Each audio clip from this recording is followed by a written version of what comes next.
Hello. Hello. Hey guys.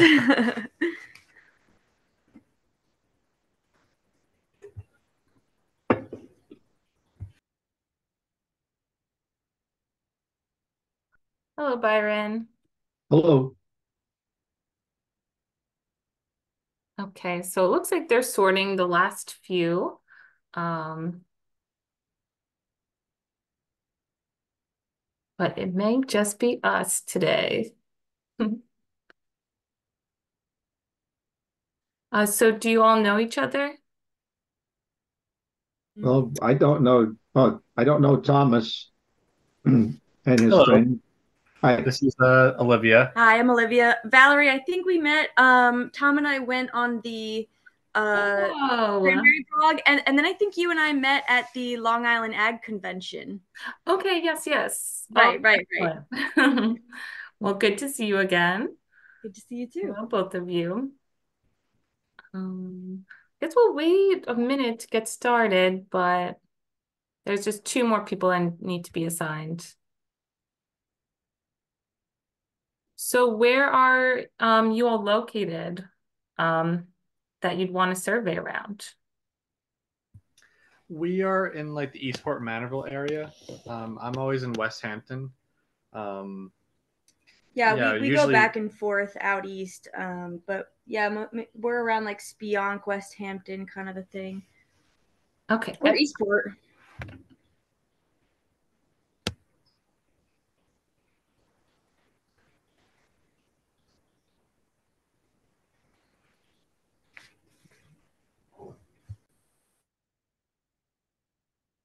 So have either of you done the survey in the past? Sorry, we're just figuring out our microphone. No, we haven't.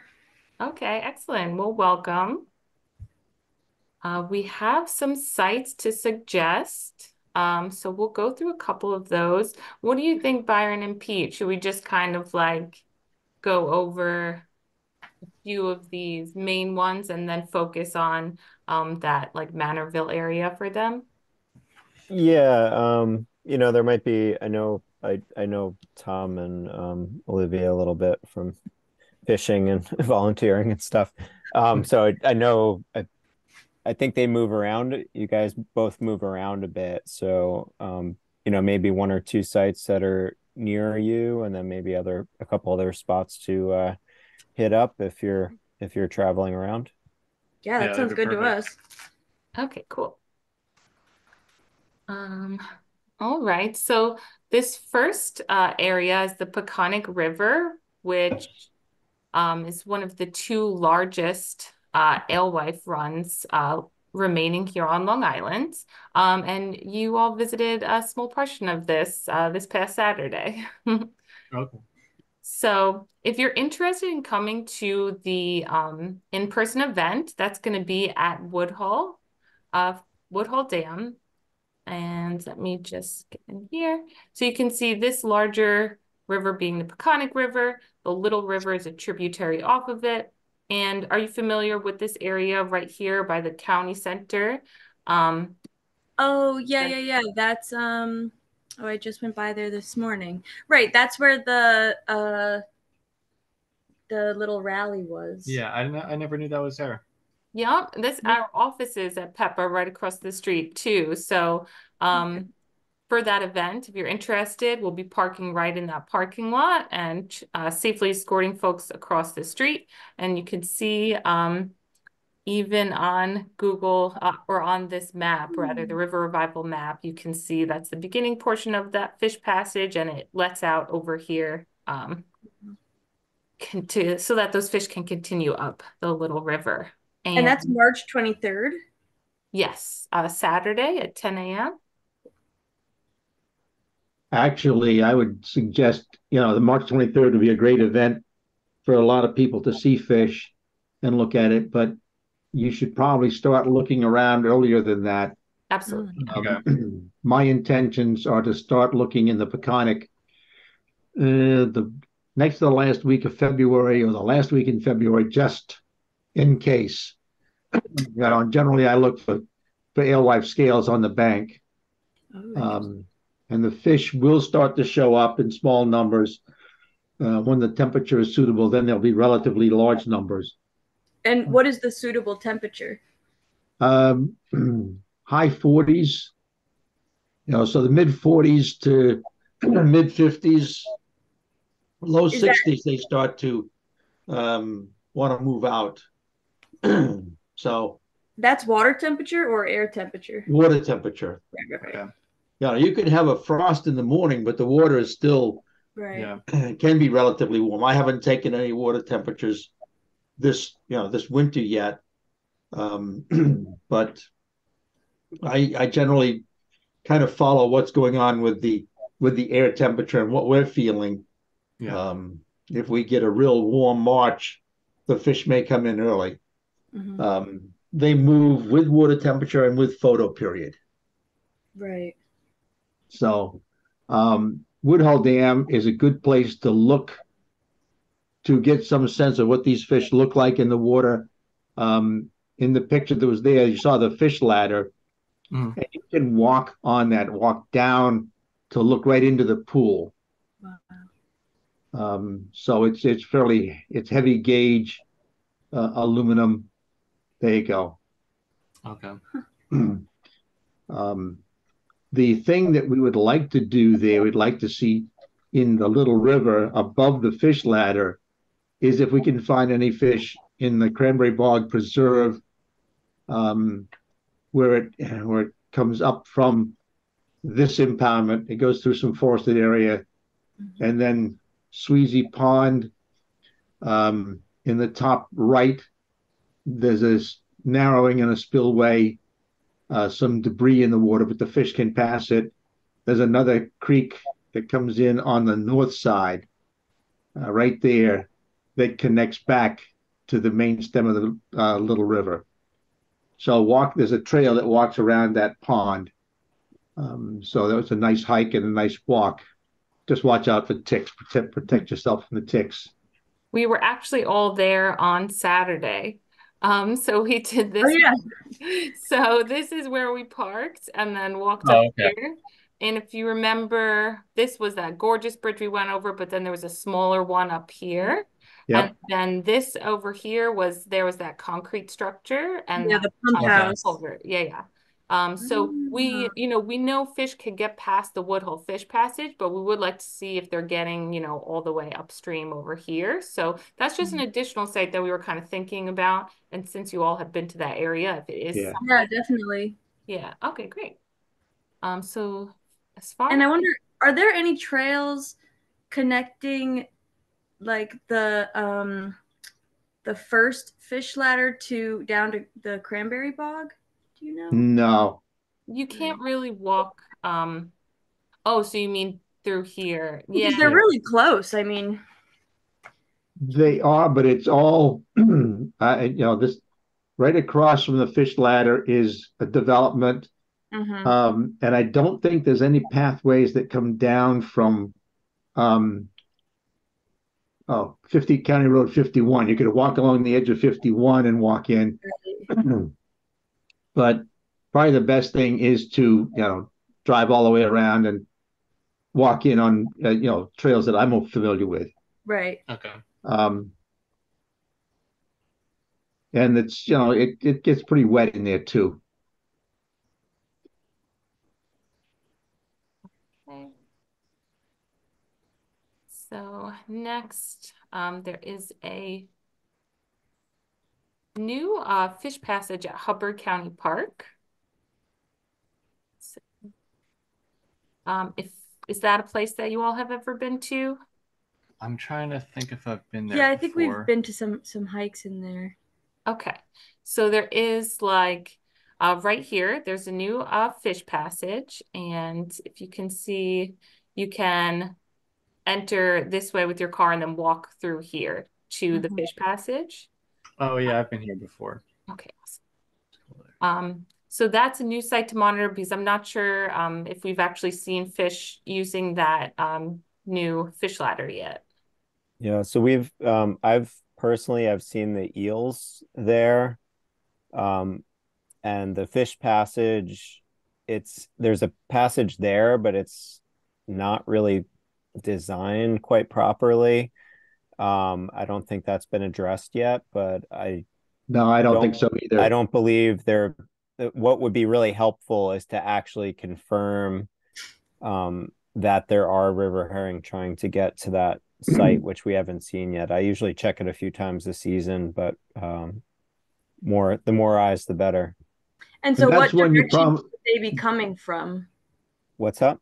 What direction would they be coming from in that area? They would be moving up the creek from the bay, and then they would likely be stalled at the base of that fish passage. So a lot of times, like Enrico mentioned earlier, a lot of the activity occurs at night. Sometimes early morning is a good time, but if there's a barrier that they can't get through, sometimes they'll just hang out there for a while. So even if you went there midday, if there were fish trying to get through, they're likely to still be in there. and that's a spot that you probably want to go around the high tide. Yeah. At low tide, there's very little water in the creek. I mean, the fish can still make it up there, but they're not going to be happy. So Right. that one, again, look for a higher tide, mid tide rising to mid tide falling. Yeah. And the other thing Enrico mentioned in the presentation was finding river herring at some of these more obscure sites is really challenging. However, if they're there, a lot of times they end up either they get eaten or they just ends up losing a few scales, and they're like a pearly fingernail sized scale. So that's a good thing to look for. That's almost as good as actually seeing a fish there. And you said those are usually along like the banks of the river? Yes. Yeah, or at the base. Mm-hmm. Kind of depends on if something grabbed them, like a raccoon or a bird, then it would be along the shore there. Right. Oh, and this is pictures of that fish passage right there at Hubbard County Park. So yeah, you'd see them more downstream. That's usually where they're picked off by predators because they're pooling here waiting to go up the fish ladder. Next we have our second, I don't know, another one of our top 2 fish runs on Long Island, Alewife Creek. And Pete will be leading the Alewife Walk in April at this location if you haven't been yet, or if you'd like to just join us.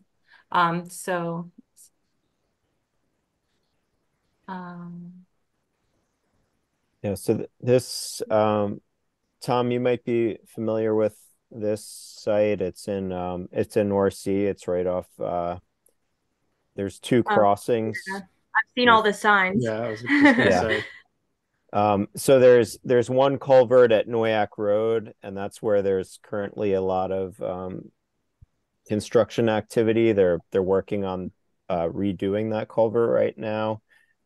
So as of now, it's not a good spot to monitor, but there's a second crossing that goes under North Sea Road. There's a culvert there that's not in the sides of the road aren't in great shape. There's some like orange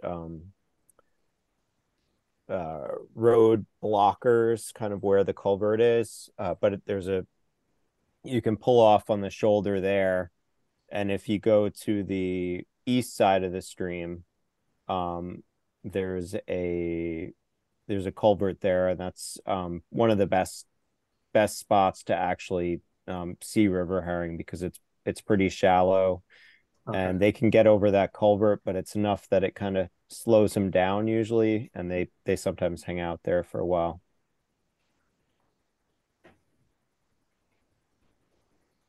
Okay.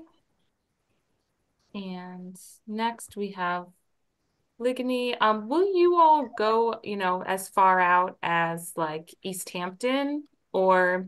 Yeah, sometimes we're out there. Yeah, it's not that we go too often, but sometimes we'll go out hiking there or spend the day there. Yeah, sometimes after work, if you're stuck, it's better to wait until traffic dies down. I hear you. Okay, so then. Where do you folks work? I work over in Spionk. Yeah, and I'm Okay. actually looking for a new job right now, but I was in Southampton before. Okay. All right. So this area has been dry in recent years. However, we've had a lot of rainfall, and if that continues, it's possible that we'll see at least in the areas closest to the bay, possibly some alewife pooling here. So this is Ligony Brook, and it, as you can see here, goes all the way up to Long Pond is that the last pond that it goes up to? Mm-hmm. Okay. Yeah, well, fun. There So is, go ahead. if you like to hike, this is would be a short hike. There is a hiking trail along Ligony Brook Oh, really? that takes you up to Long Pond. And that would be if you can find the trail and get close to the brook, that would be a good opportunity to look to see if there's first off any water running in the brook, and then if there's any alewives scattered between the bay and the pond.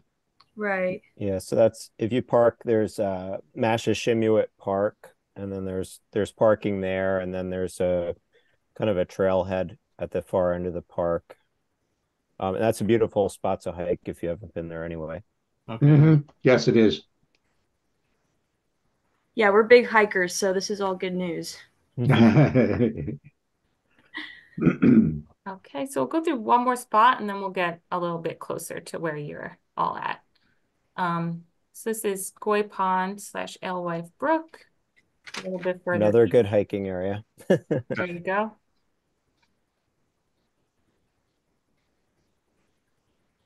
Okay. So there is a culvert here that's not ideal for fish passage. So, and you can just kind of like pull over on the side of the road. Which is the road that I can go back to here.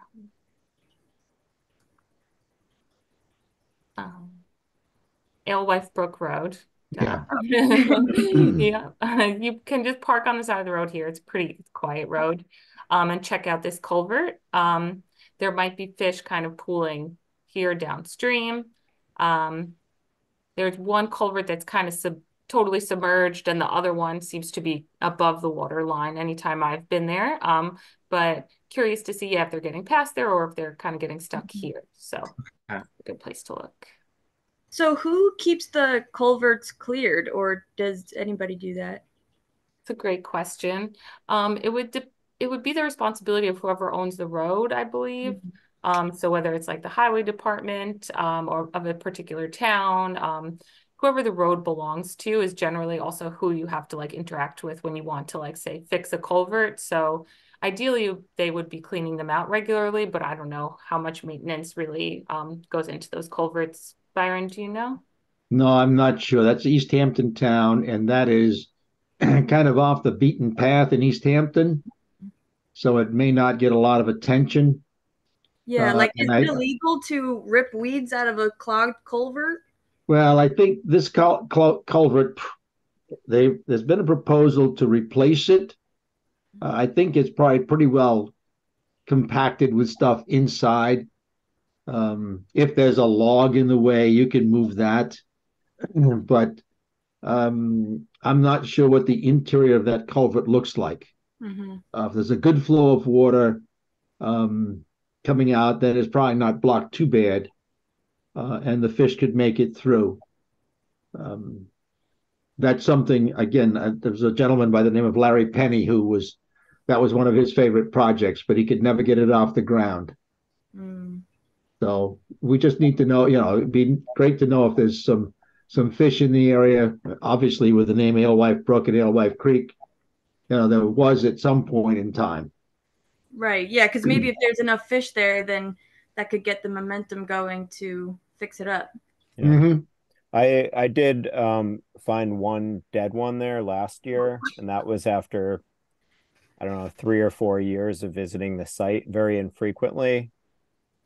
So, if you're out there, it's right by Cedar Point County Park. It's beautiful, beautiful spot to be anyway. And so it's a great spot to check out. All right. Yes. Next, we have this location in Southampton. And this is at Halsey Neck Pond. You can see there's this totally natural stream path. Those are traveled at right angles. So the location to monitor here would be right here at this road. If they're getting, stuck before then. And yes, you could park at the Village Beach there. Well, I think there's ample parking right there beside that spot on the side of the road. You can pull over there. You're not supposed to park there. Oh, okay. If you're kind of peaking, but you can park kind of during the monitoring season. There's no restrictions on the village parking. So I usually just park at Halsey Neck at the beach there. Oh, do you and then walk back across? Yeah, it's pretty close. Yeah, okay. We could just find like a job site to park behind, and then we won't get a ticket. Yeah. Yeah. No, if you have a truck, you're fine. Right. All right. So did we want to highlight this or kind of move on to the further west? Yeah, that's I don't know if we could mention it. There is an area by the old watermill and in Watermill. There's the little museum area. There's an outfall that comes from Mill Pond, and the Alewives will move into Mecox Bay, and I've seen scales and remnants around that area, but it's kind of a hard area to monitor. The water is kind of deep and not very clear, but if you're going by there, you could certainly kind of take a peek and see if you see anything. Okay.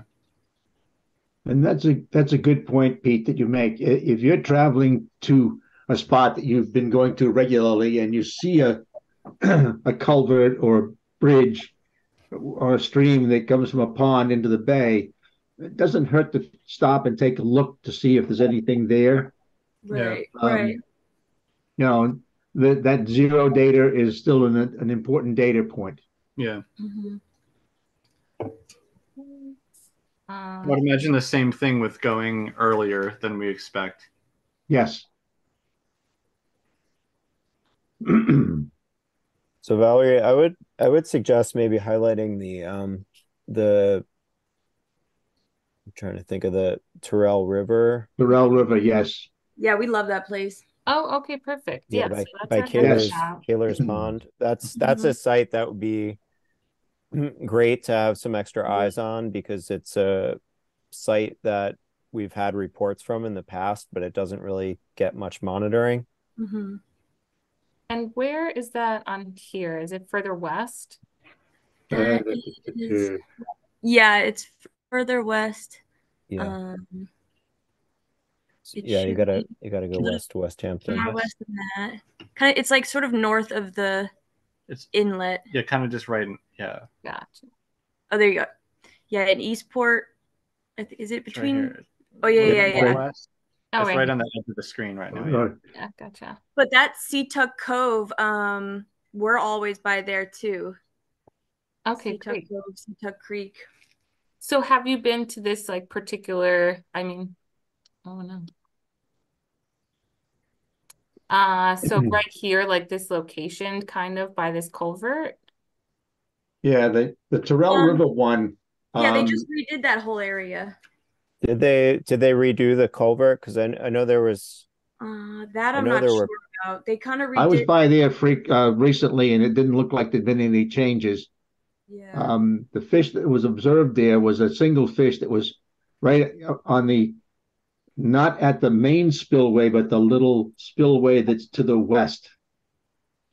But you should probably look at both spillways if you're going to visit there. It's a great hiking trail in Tyrrell River. Yeah. But there's no places downstream where you could see where you'd be likely to see fish. It's pretty a lot of reeds in that park. Yeah. On the And you creek. can't get close to it. The fish will be out in the center. Yeah. What you might see is fish on the surface, but looking at the constriction to the stream is probably the best spot. And any of those creeks along the way where the stream comes up hits the dam, and there's a little impoundment above the dam. It's worth a shot. It's worth a look-see. Yeah. If you're out. Right. Well, that's what I'm wondering. The bridge in Eastport, that it just crosses right through town.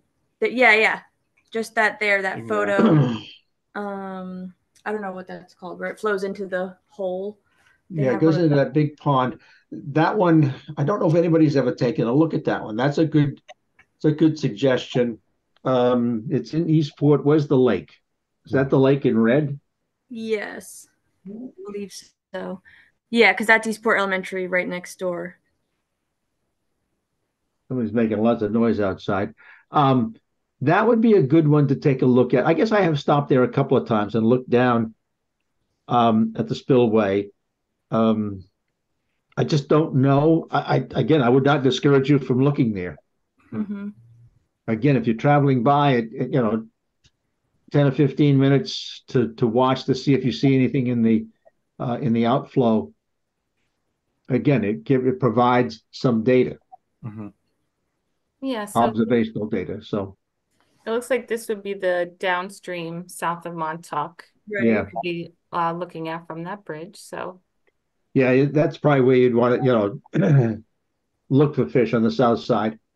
Mm-hmm.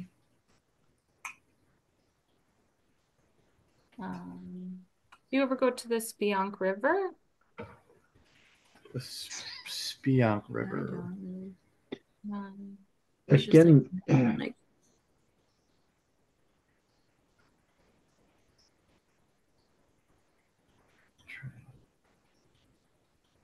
All right. I mean, that's close to you, though.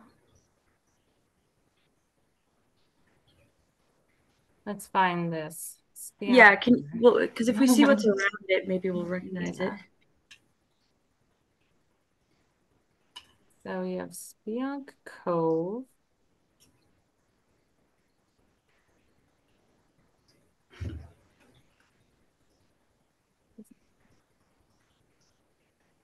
Oh, definitely, yeah. I've been to like the bridges along South Country Road, just kind of closer to the bay. Okay. yeah, closer to the bay, you're going to have more tidally influenced water. Probably the visibility will not be as great. Yeah. There's one of the bridges that has a really small channel through it that might be good. I'm pretty sure it's shallow and it's probably only 3 feet wide. Where? Like there's 3 bridges on South Country and it's the middle one. Okay, so this is the Spionk River location. And yeah, so this is what the culvert looks like. That's really interesting. Oh, is this by I see that Capital One Bank. There's like a tennis club there around there. Yeah, so it looks like this the mill is now an office space, so depends on you can allowed hardly to see get the in there. water around it. That looks like a pretty interesting space to monitor, if possible. And that's where you would be watching them come up from downstream.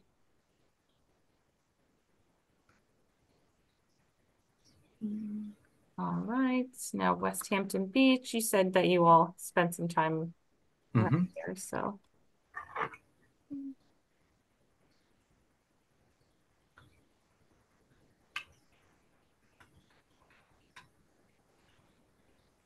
All right.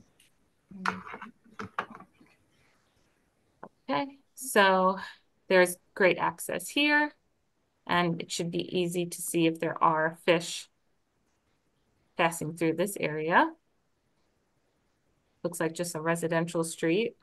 You can park along, and this is what the culvert south of the road looks like. So once again, that is, and I'm sorry if I'm butchering this, Aspatuck. No, it wasn't so hard. So that's right there. And then there might be one or two left. Okay, right next to it. Montauk Creek Montauk. is a possibility where it goes into the Quogue Wildlife Refuge. Mm. You can look at the road that's just south of the railroad tracks, or you could go up to the refuge and walk along the trail and look off the walkway across the stream just below the dam. Okay. And It's not one that, there has been one or two alewives reported there over time, but not a large number. You would probably be more likely to see American eel, the juvenile eels. Mm. Okay. So this document is also on the CTUC website if you want to just like quick check and see like what road you should park on for any of these. Right. Okay. You can Perfect. also reach out to any of the three of us and we can direct you to the best we can. This looks like a cool site to visit. I like that. And that one's it. All right, fantastic. And all the information for like this GIS map is on there as well. Yeah, so this is just the Seatuck River Revival map. Let me send you the link to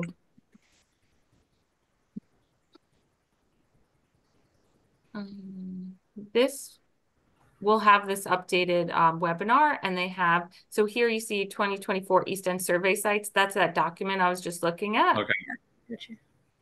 And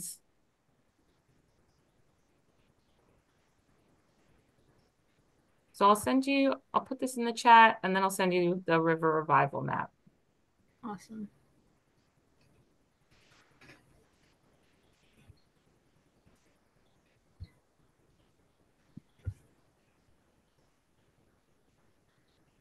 Yeah, and the key thing with this survey is we know a lot of people go out there and then they look, they don't see anything, and then they don't report anything. So so if you do go out during the season and visit any of these creeks, even if there's absolutely nothing going on, still just log it and say there wasn't anything, and that way we know somebody went to those sites. Okay. Saw that they Yes. weren't there. Yeah, so zero is a valid number because we just want to see what areas are actually visited and who's been where, and so it's really helpful, kind of in directing our efforts if we know there's places that And need don't attention. feel like you have to go to all of the sites that we talked about. And I've been doing this for a long time, and some creeks I go to weekly, some creeks I go to once or twice a season, just because I know there's not going to be much chance of seeing something there. So pick a couple that you're comfortable with, that you can survey frequently. And again, as Pete pointed out, the fact that you didn't see anything is still important. I'd also recommend that if you get frustrated not seeing fish on those South Shore streams, go out to Alewife Creek and look at Pete's fish, or come over to the Peconic and look at mine. Yeah. Those two streams have lots of alewives. Does the survey show where past sightings have seen, so we can see like where other people have been seeing them? I'm these pretty sure it doesn't the locations- map where on the map Yep, where the there's map. a fish See the little icon. fishes on the map? Yeah. That's up on the screen, right in the center. Oh, of the- I see.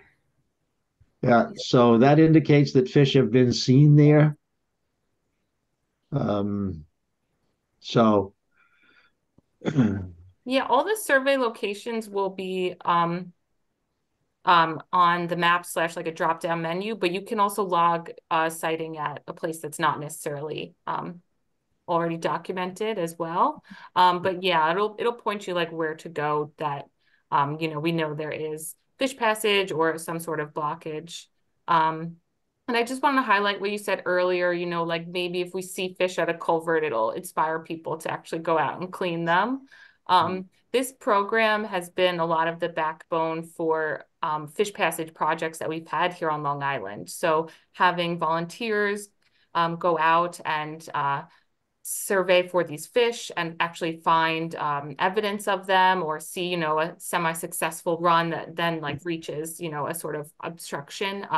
And that's the sort of evidence that we need when we're working to get a fish passage project, that, you know, fish are there and they're going to use it. So it's been instrumental in getting, you know, here on the Peconic, there were 6 barriers, I believe. Now we have a fish passage at Grangeable, right here at Grangeable Park in Riverhead. We have the Woodhull Fish Passage. We are working to get a fish passage at Upper Mills. Yes, here at Upper Mills, we're working to get a fish passage there, but there's already 2 beyond this point. We have one at Forge Road and one at Edwards Avenue. So just these sightings have given a lot of evidence and also just motivation for people to, you know, work on these projects, including all these organizations and the funders that give out grants for these programs. So That's awesome. yes, Yeah, definitely very valuable information. And thank you so much for wanting to get involved. And the thing, you know, this process started in about 2006. Well, actually, it started before that, working in the Peconic. But when we started surveying the island for streams with remnant alewife runs, I think in 2006, 2008, we had maybe 8 or 10 streams that we had confirmed sightings in. We are now up to, I think it's 26. I haven't looked at the data in a while, but we've added 1 or 2 sites almost every year. Again, maybe small runs, but it's still evidence that the fish are there. right. Well, hopefully we'll add another. Yes. All right, any questions? Sorry, go ahead. I was gonna say thank you guys for, you know, giving us all the info and telling us where to go. Yeah, and you can reach out to any of the 3 of us if you have any questions throughout the season, or if you'd like for us to, you know, visit a site for you, we can try and with you, we can try and work that out as well. Yeah. Right. Valerie, why don't you provide them with our emails? I guess that would be the best way, right, Pete? Sure. Yeah, I think Tom has my info, but Yeah. Yeah. So I'll take Valerie's though, and we'll take yours too, Byron. yeah, absolutely. I can put them in the chat. Yeah, that'd be great. Okay. Yeah, we had no idea really. Well, I didn't, about the alewives besides the signs in North Sea. But we've just started trying to catch some sea bass. So this is, I guess, really important to us now. Okay. Did you want to drop mine in the chat too, Valerie? Yeah, I just want to make sure I copy it correctly, so I'm pulling it up in my email.